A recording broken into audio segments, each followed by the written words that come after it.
GTV में मुजाहिद बेलवी आपको खुशामदीद कहता है। और ऐसा लगता है कि सारे मुल्क में एक ही इशू रह गया है, ना महंगाई कोई बहुत बड़ा इशू है जैसा कि शोर मचाया जा रहा है, ना डॉलर पे गुफ्तगू हो रही है, ना करप्शन पे गुफ्तगू हो रही है, पार्लियामेंट भी जारी है, न कोई भी इशू मैंने कहा कि जो आवाम से मुताल्लिक़ हो उस पर नहीं, बल्कि क्रिकेट क्रिकेट क्रिकेट। शायद एक सबब यह भी है कि क्रिकेट पाकिस्तानियों के ब्लड में दाखिल है।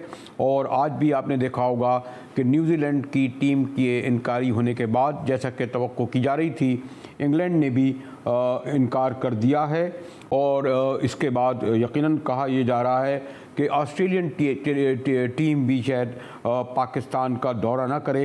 और सबसे बड़ा इम्तहान होगा वेस्ट इंडीज़ की टीम का कि क्या वो भी नहीं आएगी। उसमें वक्त तो है, लेकिन सारे मुल्क में जैसे मैंने कहा हुक्मरान हों, असम्बली के अरकान हों, मिनिस्टर हों, क्रिकेटर हों, और सबसे बढ़कर ये कि आम आदमी, सबों ने एक लगता है कोरस की सूरत में न्यूजीलैंड को बुरा भला कहा जा रहा है। देखें जो क्रिकेट के बोर्ड के बड़े भी जो है वो एक बैलेंस गुफ्तगू नहीं कर पा रहे इस हवाले से। पहले देखिए कप्तान जो PCB बोर्ड के चेयरमैन रमीज़ राजा साहब जो बड़े तहम्मुल मिजाज समझे जाते हैं, उन्होंने भी कुछ लोग कह रहे थे कि पहली फ़्लाइट से न्यूजीलैंड जाते, ना कि बयानबाजी पर जोर देते। क्या कह रहे थे हमारे राजा साहब? न्यूट्रल वेन्यू पे तो हम जाएंगे नहीं, पाकिस्तान का वेन्यू रहेगा और इंशाल्लाह निकलेंगे। हमारे लिए भी लेसन है और हमें भी आइडिया हो रहा है कि कौन से दोस्त हैं, प्रेशर में कौन खड़ा होता है। असल में जो फाइट है वो यही है कि इसको एक साइकिल ना क्रिएट हो जाए जहां पे पाकिस्तान में क्रिकेट रीलॉन्च जो इतनी मुश्किल से हुई है वो प्रेशर में आ जाए। हमारे पास सब चीजें मौजूद हैं। इस वक्त जिस चीज की जरूरत है, इनको आईना दिखाने की जरूरत है। और आईना हमने इन जिसको कहते हैं ना अनसर्टन टर्म्स में इनको दिखाया है। तो राजा साहब तो डटे हुए हैं और यानी उन्हें बराह गुफ्तगू करने के बजाय मीडिया के जरिए गुफ्तगू कर रहे हैं। पता नहीं क्या आईना दिखाया, इसकी वजाहत नहीं करी। क्रिकेट लीजेंड हमारे शोएब अख्तर भी इस पर काफ़ी बरहम नज़र आते हैं। देखिए शोएब अख्तर क्या फरमा रहे हैं। थ्रेट तो हर जगह दुनिया में है ही है। क्राइस्ट चर्च में क्या एक बंदे ने गन उठा के मुसलमानों को नहीं मार दिया था? मारा था ना। तो सिक्योरिटी थ्रेट तो आजकल दुनिया में हर जगह है। इंटेलिजेंस आती हैं, न्यूज़ आती हैं, लेकिन आपको ये ट्रस्ट करना होगा कि Pakistan one of the safe haven in the world. इस तरह चले जाना यहाँ से जाके, it's gonna give a bad name to Pakistan. हाँ, लेकिन सड़क पर चलता हुआ कोई आम दुकानदार हो, कोई दानिश्वर हो, कोई राइटर हो, कोई आप यानी किसी भी शोबे से ताल्लुक़ रखता हो, मेहनत कश हो, सब्ज़ी वाला हो, यानी मैंने कहा कि हर आदमी जो है इस पर गुफ्तगू कर रहा है, चाहे इंटेलेक्चुअली कर रहा हो या अपनी ज़बान में भी। इस्लामाबाद में देखिए किस तरह रद्द-ए-अमल का इजहार कर रहे हैं हमारे ये आम आदमी। जी, फ़र्स्ट ऑफ़ ऑल एक पाकिस्तानी होने की हैसियत से हम फ़ख्र करते हैं अपने पाकिस्तान पे, बहुत अच्छी टीम है। लेकिन पाकिस्तान का नाम बदनाम करने के लिए फ़ॉरेन की यही पॉलिसी है, क्योंकि एक एटमी ताकत है पूरी दुनिया में। अगर क्रिकेट के हवाले से बात की जाए तो अभी जो न्यूजीलैंड ने किया हरकत, ये बिल्कुल एक इंटरनेशनल लेवल पे और जहाँ पे भी देखा जाए बहुत क्रिटिसिज्म का बायस बन सकते हैं, क्योंकि उन्होंने ख़ुद अपने मुल्क में मुसलमानों को मारा है। वो दहशतगर्दी नहीं थी जो उनके हमारे मस्जिद पे उन्होंने हमला कर दिया, लेकिन ये यहाँ पे आके ड्रामे करके लास्ट में 5 दिन यहाँ पे बड़े बड़े होटलों में यानी VIP प्रोटोकॉल लेके फिर लास्ट में हाफ एन आवर में उन्होंने कहा कि हम नहीं खेलेंगे। ये बहुत फजूल बात है, इसको ज़बरदस्ती खेलना चाहिए था, इसको प्रेशराइज करके ना इसको ग्राउंड में धक्के दे के भेज देना चाहिए था कि आप निकल नहीं सकते यहाँ पाकिस्तान से। ये पाकिस्तान क्रिकेट के लिए बहुत ही बुरा हुआ है। पहले ही हालात मुल्क में इतने ख़राब थे, क्रिकेट हो नहीं रही थी, आगे नज़दीक वर्ल्ड कप आ रहा था, पाकिस्तान को एक दूसरी इंटरनेशनल टीमों के साथ खेलने के लिए ज़रूरत थी। तो ये चांस था कि 3 मैच इनके साथ खेल रहे हैं, T20 हम इंग्लैंड के साथ खेलने थे, इससे पाकिस्तानी मुझे तो लगता है कि न्यूजीलैंड किसी साजिश की वजह से छोड़कर गई है, वरना तो पाकिस्तान में कोई ऐसी बात नहीं है। लड़कियां बाइक पर घूम रही हैं, एंजॉयमेंट हो रही है, सब कुछ हो रहा है। पाकिस्तान, मैं नहीं समझता कि पाकिस्तान को ये अथॉरिटी है। तो मैं तो यही कहूँगा कि न्यूजीलैंड की कोई साजिश है जिसकी वजह से वो मैच दरमियान में छोड़कर चली गई है। देखा जो सारा ये पॉलिटिकल ऑर्डर का हिस्सा है, ये जो हुआ है ना, सारा इंग्लैंड भी नहीं आ रही है, सारा पॉलिटिकल ऑर्डर जो चेंज हो रहा है ना सर, उसका इम्पैक्ट है कि दुनिया दो में भी बाईपोलर हो रही है। ठीक हो गया जी, लाहौर हो, इस्लामाबाद हो, कराची हो, छोटे गांव, देहात, मोहल्ला, चौराहा, हर जगह गुफ्तगू जैसे मैंने कहा क्रिकेट पर हो रही है। और फिर बहरहाल मीडिया ने तो हाइप क्रिएट की है। हमारे साथ हैं आरिफ अब्बासी साहब, चेयरमैन रहे हैं पाकिस्तान क्रिकेट बोर्ड के और बड़े दबंग क्रिकेट बोर्ड के चेयरमैन होते थे। उनके ज़माने में इंडिया की टीम भी आई और इंटरनेशनली क्रिकेट बोर्ड जो बहुत गरीब कहलाता था वो अमीर हुआ। शुक्रिया अब्बासी साहब, आप तो खैर हमेशा बरहम रहते हैं। सारी कौम, सारे जो क्रिकेट के पंडित सब जो है मुर्द इल्ज़ाम न्यूजीलैंड को ठहरा रहे हैं, कुछ लोग साजिश करार दे रहे हैं। बड़े शरीफ लोग हैं न्यूजीलैंड के लोग, उनकी प्राइम मिनिस्टर ने तो खैर एक नाम पैदा किया है। तो क्या ये सब दुरुस्त है नवाब साहब? नहीं यार, बहुत गलत बात है ये। इससे ज्यादा अच्छा माइल्ड क्रिकेट बोर्ड नहीं है दुनिया में। अच्छा, एंड आई थिंक इन्होंने जो 3-4 दिन यहाँ थे, इनकी तस्वीरों से दिखता है कि दे वर वेरी हैप्पी पीपल। उन्होंने कोई एग्रीमेंट में फ्लॉ किया है जो उन्होंने पॉइंट आउट किया था और आई एम गेसिंग, और उसके अंदर इन्होंने पॉइंट आउट किया, उन्होंने बता दिया वो हाँ हम कर देंगे, मगर हस मामूल कुछ किया हो या नहीं होगा। उसके बाद उन्होंने 2-3 दफा रिमाइंड करके वो घर चले। भैया वैसे तो ये बहुत ही, मैंने कहा ना कि शायद जो नाज़री कभी हुआ हो, तो अब न्यूजीलैंड के बाद इंग्लैंड ने भी कह दिया, इंग्लैंड के बाद ऑस्ट्रेलिया भी, और उसके बाद शायद वेस्ट इंडीज़ भी। क्या आप क्या समझते हैं कि इसके बाद कोई टीम नहीं आएगी आने वाले महीनों, क्या बरसों में? अरे इंग्लैंड वाले they are all going to follow suit. ये कह चुका हूँ मैं टीवी पे कि आप क्या समझते हैं ये जो आपने किया है, ये इतना गजब किया है। इनको जाने नहीं दे रहा था, इनको बैठ के बात करनी थी, they would have listen to you. क्या पकड़ के बैठ गया? और वो धमकी दे रहे हैं, वो कह रहे I will see them in the ICC. क्या what will you see them in the ICC? क्या करेंगे वहाँ पे आप? आईसीसी ने कभी एक्शन नहीं, वो बात करेंगे, वो कहेंगे कि भाई आप अगर इनको कॉम्पनसेट कर सकते हैं, और क्या कहेंगे? अगर वो कहते हैं कि नहीं हम नहीं कर सकते तो वो कहेंगे फिर हम क्या करें? देखिए, और इनको शायद ये नहीं पता है कि जो प्रेसिडेंट है आईसीसी का आजकल वो न्यूजीलैंडर है।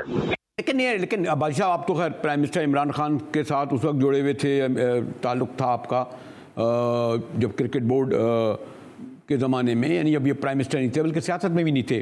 तो हम तो ये समझ रहे थे कि अगर कप्तान प्राइम मिनिस्टर होगा तो क्रिकेट में ज़्यादा डिलीवर करेगा, तमाम खेलों को भी करेगा, और जब भी कोई जिस तरह क्रिकेट में बहरान आता है या कोई मैच में आता था, कप्तान संभाल लिया करते थे।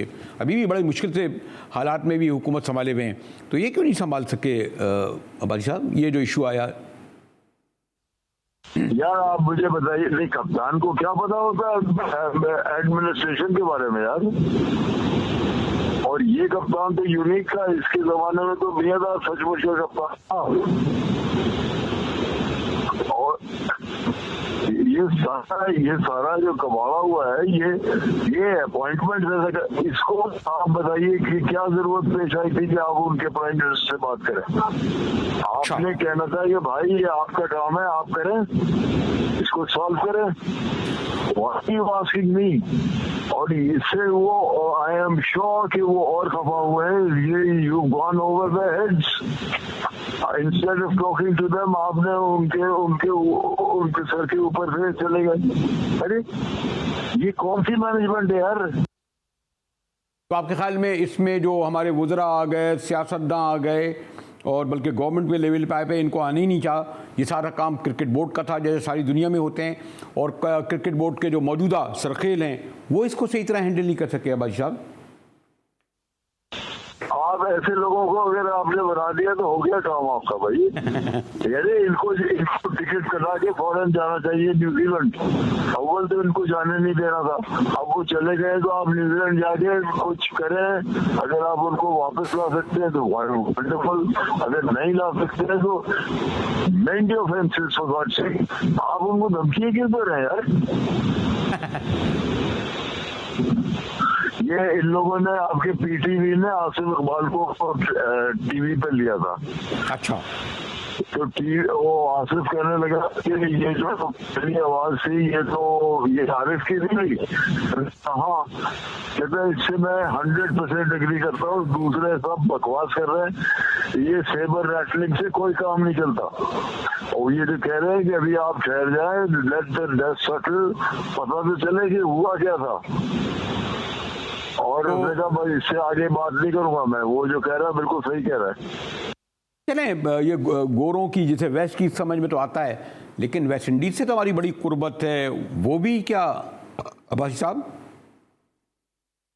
अरे वेस्ट इंडीज भी नहीं आएगा। अरे नहीं, ये तो बहुत बड़ी बात कह दी आपने। ये तो स्मॉल इफेक्ट होएगा ना इसका, इनको इनने ये भी रियलाइज नहीं किया। आप फिर आइसोलेशन में जाएंगे। अरे यार ये नहीं करना था इनको, ये बहुत बड़ा गुनाह किया है इनने एक पाकिस्तान का नाम गटर में डाल के छोड़ दिया। ये इतना बड़ा जो हादसा कभी हुआ ही नहीं है वर्ल्ड क्रिकेट के अंदर, कभी नहीं है बरेली साहब। This is never happened. यानी तो आप ये समझते हैं कि न्यूजीलैंड की टीम ने जो सिक्योरिटी का मसला बनाया, क्योंकि कहते हैं ना हमारे एमडी वसीम खान साहब, 10 बजे मुझे फ़ोन आया कि सिक्योरिटी ठीक नहीं है, फिर हमने बातचीत की, फिर कायल की, फिर शाम को चंद मिनट पहले कर दिया। तो ये जो था ये सिक्योरिटी का मसला ही था, या आप जो इशारा कर रहे हैं ये कुछ बात समझ में नहीं आती कि ये हमने उनके वादे पूरा ना किए, ये सब चीज़ें पहले तय हो जाती हैं भाई साहब? नहीं, मेरी गेस है ये, आई एम नॉट श्योर, मगर और कोई वजह हो नहीं सकती। अच्छा, इनने कोई बात की होगी, उनको बताया होगा कि इन्होंने कि भाई आपने ये कहा था, ये कहा था, ये कहा था, इसमें से ये इसको जरा ठीक कर लें। वो तो इस तरह बात करते हैं, इससे अच्छा, इससे ज्यादा अमीनेबल वर्ल्ड पूरे दुनिया में नहीं है। They are very civilized people. ये ऑस्ट्रेलियन थोड़ी है।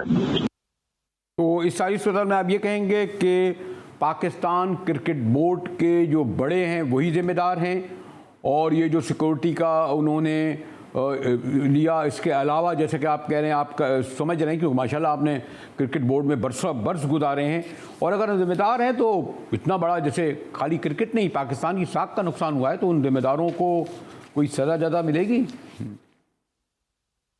इनकी रिस्पॉन्सिबिलिटी है, ये प्राइम मिनिस्टर के पास नहीं चलेगा भाई। और इनने उसको भी नो कहलवा दिया है ना। मगर आप क्या समझते थे, वो कहेगी हाँ इट इज नॉट है बिजनेस बॉस। देखिए ये इनको गवर्नमेंट की ऑपरेशन, मुझे लगता है बिल्कुल कोई आइडिया नहीं है दोनों को कि क्या है गधे की, ये उनको बाईपास करेंगे, उनको अच्छा लगेगा? नहीं लगेगा, दे विल बी अनॉयड। मैं तो समझता हूँ कि it is very unfair, it is unfair to the countries. अब तो क्रिकेट को माइनर इंसिडेंट हो गया कि आप लोग तो पाकिस्तान की रेड लगा दी यार। You have insulted your own country. शुक्रिया आरिफ अब्बासी साहब। पाकिस्तान क्रिकेट बोर्ड के मैंने कहा जो कह रहे थे कि जनाब खाली सिक्योरिटी का मसला नहीं है, बल्कि शायद जो मायदा हुआ न्यूजीलैंड से उसको पूरा नहीं किया गया। बड़े सीनियर सहाफ़ी हैं, बल्कि सारी दुनिया में क्रिकेट को कवर करते रहे हैं, क्रिकेट को देखते रहे हैं। कमर अहमद साहब एक लीजेंडरी जर्नलिस्ट, स्पोर्ट के जर्नलिस्ट हैं।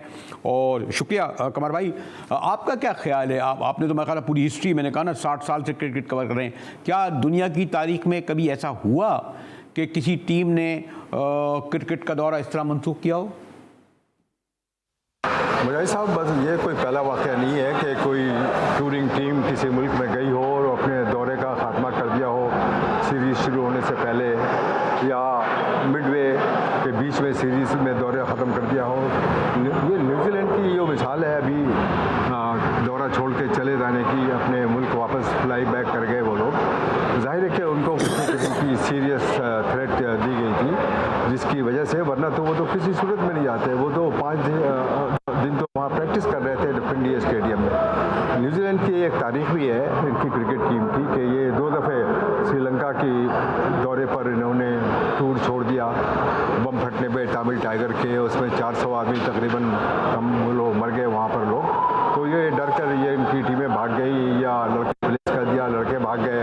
इस तरह पाकिस्तान से भी 2001-2002 में यहाँ 2 होटलों के बीच में कराची में चीफ मिनिस्टर हाउस के पास एक बम फटा एक बस में, जिसमें फ्रांस के मरीन इंजीनियर्स थे।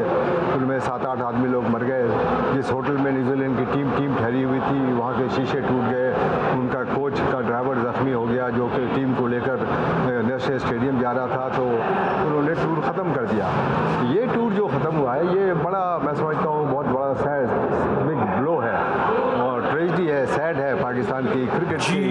यूँ कि 2009 में जब हमला हुआ टेररिस्ट का श्रीलंका की टीम पर, उसमें ज़ख्मी हुए, 8 पुलिस वाले मारे गए, तो टीमों ने, इंटरनेशनल टीमों ने पाकिस्तान आना बंद कर दिया, लेकिन और अपना होम ग्राउंड बना लिया अरब इमारात में। लेकिन हालात सिक्योरिटी के पाकिस्तान में अच्छे होने के बाद तमाम टीमें, यानी जनूबी अफ्रीका की team, Zimbabwe, West Indies, Sri Lanka, Bangladesh की ठीक है कमर साहब, आप अगर ये कह रहे हैं कि क्रिकेट की तारीख में ऐसा नहीं हुआ, तो जैसे मैंने कहा, आपका कहा मुस्तरद फरमाया जाएगा।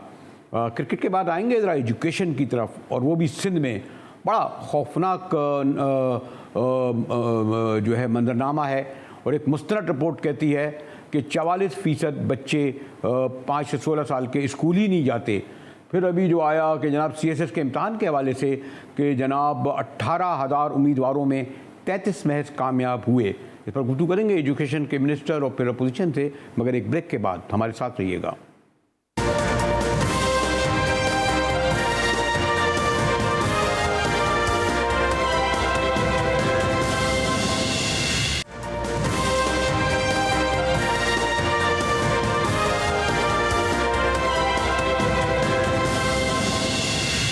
GTV में एक बार फिर मुजाहिर वली आपको खुशामदीद करता है। PTI के वज़राए कराम का इलेक्शन कमीशन पर बयानों का गोलाबारी जारी है, इल्ज़ामात दर इल्ज़ाम।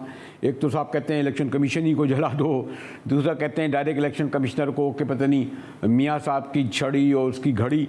मेरे साथ सेक्रेटरी रह चुके हैं बड़े सीजनड इलेक्शन कमीशन, और फिर इस पर आपको अबूर है कंवर दिलशाद साहब, हमारा भी बड़ा गहरा ताल्लुक़ है, इलेक्शन कवर करते रहें। कंवर साहब, इस पर तो बाद में आऊँगा कि ये जो वज़राए कराम जो है, जो बल्कि इस तरह इसी पे आ जाता हूँ, जो मिनिस्टर्स इलेक्शन कमिश्नर के बारे में ये अल्फाज इस्तेमाल करें, तो अब तक मेरे इल्म में नहीं, क्या इलेक्शन कमिश्नर को इसका नोटिस सुप्रीम कोर्ट के ज़रिए नहीं लेना चाहिए था?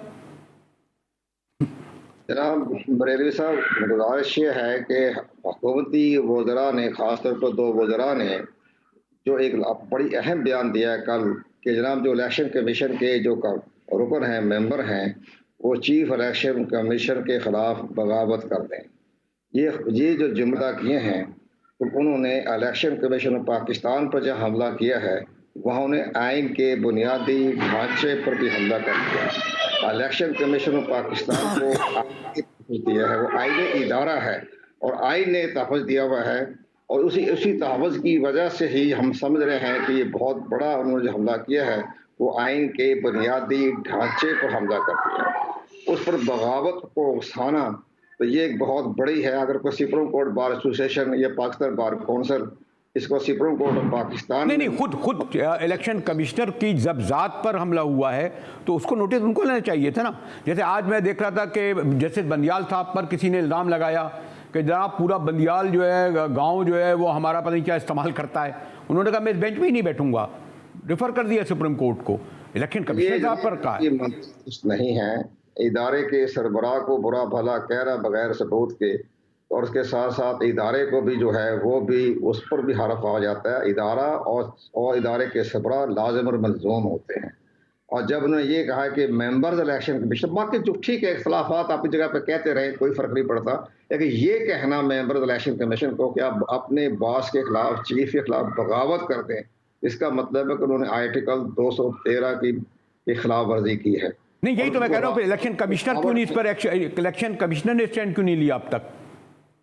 नहीं, इलेक्शन में तो एक नोटिस जारी कर दिया। हम तो आपकी वसातत से ये कहेंगे कि आइंदा जो भी हमारे वज़रा कराम जो कहे, इलेक्शन कमीशन खामोश रहे और अपने आइनी रास्ता खुद निकाले। उन्होंने नोटिस जारी कर दिया है, इसके बाद वो जवाब देंगे नहीं देंगे, दोबारा फिर नोटिस जारी कर देंगे और वो अपना आइन के आर्टिकल 204 के तहत वो उनके पास मुकम्मल इख्तियारात हैं तौहीन अदालत के। इलेक्शन कमीशन और पाकिस्तान जो है कि जो मेंबर हैं और इलेक्शन कमीशन के चीफ इलेक्शन कमिश्नर हैं, उनका जो मुकाम है, प्रोटोकॉल है, आइनी और कानूनी तौर पर वो सुप्रीम कोर्ट ऑफ पाकिस्तान के बराबर है। ये तो खुद कमर साहब, आप तो माशाल्लाह एक अथॉरिटी हैं, डिक्शनरी हैं और बल्कि हिस्ट्री हैं चलती फिरती इलेक्शन के हवाले से।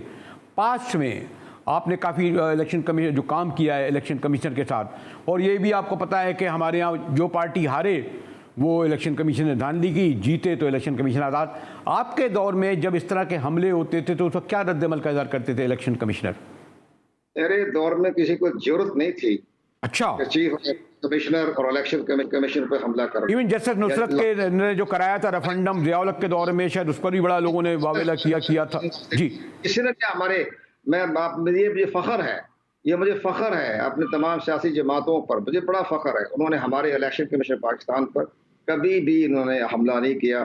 उन्हें ठीक है तरीक़ेकार के मुताबिक बता दिया जी बेकायदगी होगी, बेज़ादगी होगी, प्रिजाइडिंग ऑफिसर दाएं बाएं कर गए, लेकिन इलेक्शन कमीशन को इस अंदाज से हमला नहीं हुआ जिस अंदाज से अब मौजूदा हालात में हो रहा है। लेकिन बहरहाल हम ये कहेंगे आपकी वसातत से कि जनाब इलेक्शन कमीशन जो है खामोश रहे, अपना वे आउट नहीं करता रहे, जो उनके पास इख्तियारात है उसके तहत पूरी कार्रवाई करते रहे। जितना इलेक्शन कमीशन अब एक नोटिस कर दिया, खत्म बात हो। अच्छा चलें उस पर आ जाते हैं जो सबसे बड़ा इशू है जिसकी वजह से हमारी पीटीआई बिफरी हुई है, बरहम है, मुश्तिल है। ये क्यों दौड़ दे रहे हैं वोटिंग मशीन पर, जबकि इलेक्शन में शायद 1.5-2 साल रहता है, 6-6.5 लाख मशीनें मंगानी है, लागत भी गालिबन $1.5 अरब है, और ये इलेक्शन 20 अरब में भी हो जाते हैं और ख़ुद ये हुकूमत भी इसी पर्ची के ज़रिए आई है। क्यों जोर दे रहे हैं इस पर?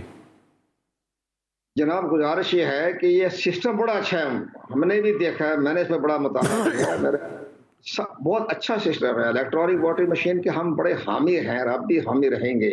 लेकिन जो इलेक्शन कमीशन पाकिस्तान ने जो एतराज़ात लगाए हैं, खदशात का इज़हार किया, तहफ़्फ़ुज़ात का इज़हार किया है, उसको दूर करना हुकूमत वक्त का लाजमी फ़र्ज़ है, मैंडेटरी है कि उनके तमाम तहफ़्फ़ुज़ात को दूर करें अपने इंफॉर्मेशन टेक्नोलॉजी के ज़रिए। लेकिन उन पर हमला करने की बजाय उनके तमाम तहफ़्फ़ुज़ात को दूर करें, अजाला करें और इलेक्शन कमीशन ऑफ पाकिस्तान को ऑनरशिप दे दें कि जनाब आप जाने, आपका काम जाने, जितना फ़ंड चाहिए हम आपको दे देते हैं। लेकिन इसके साथ साथ जो एक और बड़ी अहम बात है कि आप सुप्रीम कोर्ट ऑफ पाकिस्तान की आज से 2 साल पहले की एक रिपोर्ट पढ़ें। सुप्रीम कोर्ट ऑफ पाकिस्तान ने भी एक टास्क फोर्स बनाई थी और उस टास्क फोर्स की रिपोर्ट जो है वह तमाम मीडिया के पास भी है, इलेक्शन कमीशन पाकिस्तान के पास भी है, जिसमें उन्होंने ये कहा है कि ये पाकिस्तान में ये सिस्टम कामयाब नहीं हो सकता। ये एक बाकायदा टास्क फोर्स है सुप्रीम कोर्ट ऑफ पाकिस्तान की, वो भी इलेक्शन कमीशन उसका भी मौजूद है। एक और बढ़िया बात, हुकूमत पाकिस्तान ने अभी 3 महीने पहले स्पेन के बहुत बड़े जो हैं इंफॉर्मेशन टेक्नोलॉजिस्ट उनको बुलाया, $1.5-2 करोड़ की फीस अदा की। उन्होंने 6 हफ्ते की तमाम तो जायजा लेने के बाद जो रिपोर्ट पेश की उसमें वही खदशात का इज़हार किया है जो इलेक्शन कमीशन ने अपने 10 पॉइंट में दिया। उन्होंने कहा इसमें टैंपरिंग भी हो सकती है, हैक भी हो सकती है, इसमें राजदारी नहीं है, इसमें शफाफियत नहीं है। हुकूमत का खर्चा तो हो गया, 5-10 करोड़ खर्च भी हो गया, हुकूमत के नुमाइंदे थे, स्पेन के नुमाइंदे आए। ठीक है कमर शाह साहब, ये मौजू ऐसा है इस पर गुफ्तगू और ज़्यादा तफसील से होनी चाहिए। मेरे कैमरे के पीछे का मैं एक ब्रेक की तरफ जाऊंगा और एक और अहम इशू जैसे मैंने कहा सिंध के हवाले से एजुकेशन तालीम का है कि 44% बच्चे स्कूल ही नहीं जाते, और फिर अभी जो आया है CSS में 18,000 में से सिर्फ 33 उम्मीदवार कामयाब हुए हैं। इस पर गुफ्तगू करेंगे, एक ब्रेक के बाद हमारे साथ रहिएगा।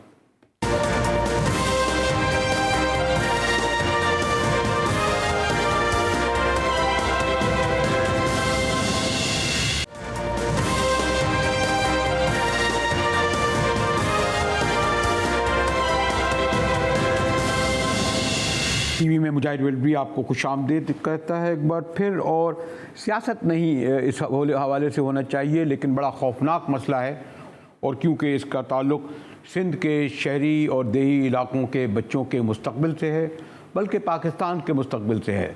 सिंध असम्बली में इंकशाफ हुआ कल ये कि वो तो चलें CSS में तो 18,000 उम्मीदवारों में सिर्फ 33 जो थे वो कामयाब हुए, लेकिन उससे भी खौफनाक सूरत हाल ये है कि एक मुस्तनद रिपोर्ट जो UN की आई कि 44% बच्चे स्कूल ही सिरे से नहीं जाते, 47% बलूचिस्तान में, और इनमें भी जो शिरादियों का इलाका है उनमें 71% नहीं जाते, कश्मीर में नहीं जाते, बदीन मिर्ज़ाओं का इलाका वहाँ नहीं जाते, और अरबों के बजट के आउट ये क्यों थे। मैं एजुकेशन मिनिस्टर इस्माइल लाओ से पहले आरिफ जतोई से गुफ्तगू करूँगा। जतोई साहब, ये जो कल बल्कि आप ही ने सवाल उठाया, लेकिन आपसे ये भी तो पूछ सकता हूँ कि ये सिंध में जो पीपल्स पार्टी की हुकूमत नहीं, उससे पहले भी तो ऐसी ही बदतर सूरत हाल थी। जाम साहब के दौर में, अरबाब साहब के दौर में जब आप मिनिस्टर थे, कौन सी बेहतर सूरत हाल थी? ये आपकी बात बिल्कुल दुरुस्त है, लेकिन हम थोड़ा माजी में जाएं। आपको याद होगा कि बेनज़ीर का पहला हुकूमत मार्शल लॉ के बाद 18 महीने चला। उसके बाद नवाज शरीफ का टेन्योर था 3 साल। उसके बाद दोबारा बेनज़ीर मोहतरमा साहिबा का टेन्योर है 2.5 साल या 3 साल। फिर दोबारा नवाज शरीफ साहब आए, वो मुश्किल से मेरे ख्याल में 2.5 या वही 2.5-3 साल चले। हाँ, हमारे दौर में, अरबाब साहब के दौर में हमको 5 साल पूरा मिला था, वो बात मैं दुरुस्त करता हूँ। लेकिन आप भी समझ सकते हैं, आपके व्यूअर भी समझ सकते हैं कि तालीम ऐसी चीज़ है, तालीम ऐसी चीज़ है कि ये एक, जैसे अगर हम एक कोई हॉस्पिटल बनाए, उसमें एक्सरे मशीन हम डाल के या कोई वो डॉक्टर भेज के हम हॉस्पिटल फंक्शनल कर सकते हैं और पेशेंट को ट्रीट कर सकते हैं। स्कूल ऐसी चीज़ है, उसको 15 या 16 साल के बाद पता चलता है कि स्कूलों का एजुकेशन का क्वालिटी क्या है। ये एक वाहिद सूबा है जिनको पीपल्स पार्टी को 14 साल मिले हैं। माना जब स्टूडेंट ग्रेड 1 में था उनको हुकूमत मिला था, अभी वो स्टूडेंट ग्रेजुएट होने वाला है। तो अगर तालीम का हालात की अगर हम बात करेंगे कि बिल्कुल ना होने के बराबर है, तो ये सारा ये कसूर जाता है पीपल्स पार्टी के ऊपर। ठीक है, जो लोग पढ़ रहे थे पुराने हुकूमतों में, मैं मानता हूँ उनको क्वालिटी एजुकेशन नहीं मिला, लेकिन पीपल्स पार्टी को जब 14 साल मिल चुके हैं, वो ग्रेड 1 से वो उनको स्टूडेंट को वो तालीम दे रहे हैं, तो फिर उनका हाल, वो स्टूडेंट जब अभी जो ग्रेजुएट होने वाले हैं, उनका क्या हाल है? ठीक है जतोई साहब, आपने वहाँ सिंध असम्बली में भी आवाज़ उठाई और अभी जो आप फरमा रहे थे, तो ज़रा मैं आजकल एजुकेशन देख रहे हैं, हमारे इस्माइल लाओ साहब सूबाई वज़ीर हैं। वैसे तो एजुकेशन मिनिस्टर तो पता ही नहीं चलता है एजुकेशन मिनिस्टर कब बदल जाता है, कैसे बदल जाता है। इस्माइल राव साहब, मैं चाह रहा था कि बिलमुशाफा आपसे मिलता है, लेकिन पता चला कि आप जानशोर हो गए हुए हैं। राव साहब, ये सिविल सर्विस की जो रिपोर्ट आई है, CSSP की रिपोर्ट आई है 18,000 वाली, से बाद में बात करेंगे, लेकिन 44% बच्चे स्कूल नहीं जाते जनाब सिंध में। आप घोष स्कूल गालिबन 6-6.5 हज़ार हैं। राव साहब, आपने फरमाया जैसे तो हम तो अपने तौर पर कोशिश कर रहे हैं। घोष स्कूल का इशू जो है वो फकत पीपल्स पार्टी के दौर से शुरू नहीं हुआ, कि बहुत पहले से मौजूद थे, जो पीपल्स पार्टी को भी आए इसे, और हमने कोशिश की अपने दौर में कि घोष स्कूलों को खत्म करें सही तौर पर जो है वो, और जो असातिज़ा की रिक्रूटमेंट है पहले दूसरी चीजें होती थी, और हम आपको पता होगा कि हम 40,000 के लायक 46,000 के करीब है जो अभी असातिज़ा रिक्रूट कर रहे हैं, जिसमें JEST junior elementary school teachers भी हैं और प्राइमरी स्कूल टीचर्स भी हैं, और वो बड़े रिक्रूटमेंट हो रही है। वो बड़ी शफाफ अंदाज में कर रहे हैं, बिल्कुल ट्रांसपेरेंट कर रहे हैं, जिसमें हुकूमत नहीं राव साहब ऐसा, राव साहब विद ड्यू रिस्पेक्ट, राव साहब मैं आपको नहीं कह रहा, राव साहब विद ड्यू रिस्पेक्ट, आप तो अभी आए हैं, लेकिन ये तो एक रिकॉर्ड है कि एजुकेशन का कितना बजट होता है, और घोष असातिज़ा आज से नहीं 10 साल से और 4 जगह काम करते हैं, कितनों को निकाला गया, कोई आप हमें इसकी दे सकते हैं? फिर कोई रिकॉर्ड भी नहीं है इसका। अब उसमें से बहुत सारे देखें, अब हमने पहले ये जो गैर असातिज़ाती कोर्स, देखिए आपको पता होगा बहुत सारे ऐसे असातिज़ा थे जो पढ़ाते नहीं थे, जाते नहीं थे, और जिसको या कहते हैं टीचर्स होते, उसको खत्म करने के लिए भी एक बोल्ड स्टेट गवर्नमेंट ने क्या बायोमेट्रिक सिस्टम शुरू किया, तो भाई जो उसका जहाँ उसकी पोस्टिंग है वो पढ़ाएगा, उसका सुबह रोज हम प्रिपरेशन की बायोमेट्रिक होगी, उसके बाद जो है तो वो उसकी हाजिरी लगेगी। तो उससे आपको पता होगा बहुत सारे ऐसे अफसर जो आते भी थे, पढ़ाते भी थे, जो घर बैठे होते थे, या उन्होंने फिर कोई दूसरा पता है क्या होता था जो आता था और पढ़ाता था, तो वो भी तकरीबन मसला उसके बाद काफी या तो वो इस्तीफा दे के चले गए या घर चले गए। तो अब देखिए अब काफी ऐसे से कुछ ऐसे फैसला जरूर होंगे। अब अगर हुकूमत हम निकाल के लेकिन तो भी ये राव साहब आपके साथ एहतराम के साथ, बल्कि मैं तो आपके वालिद शहीद फाजिल राव से भी ताल्लुक़ रहा है, बल्कि उनके जेल में भी गया हूँ, लेकिन आप अगर इसको क्या कहेंगे कि जब आप ये जो वक्त सिंध की मजलूमियत, सिंध को मेरिट पे मुलाजमतें नहीं मिलती, जब ये जो मैं कह रहा था कि घोस्ट टीचर, घोस्ट स्कूल, इतनों न जाना, तो फिर उसका रिजल्ट देखें ना, 18,000 CSS के जो थे उनमें से 33 गालिबन कहते हैं उम्मीदवार कामयाब हुए हैं। राव साहब एग्जाम में जो 39,000 कुछ सौ जो है, यानी अराउंड कोई 40,000 के करीब जो कैंडिडेट्स थे जिन्होंने अप्लाई किया था, अपियर हुए हैं 18,000 और जिसमें पास हुए हैं 364 और उसमें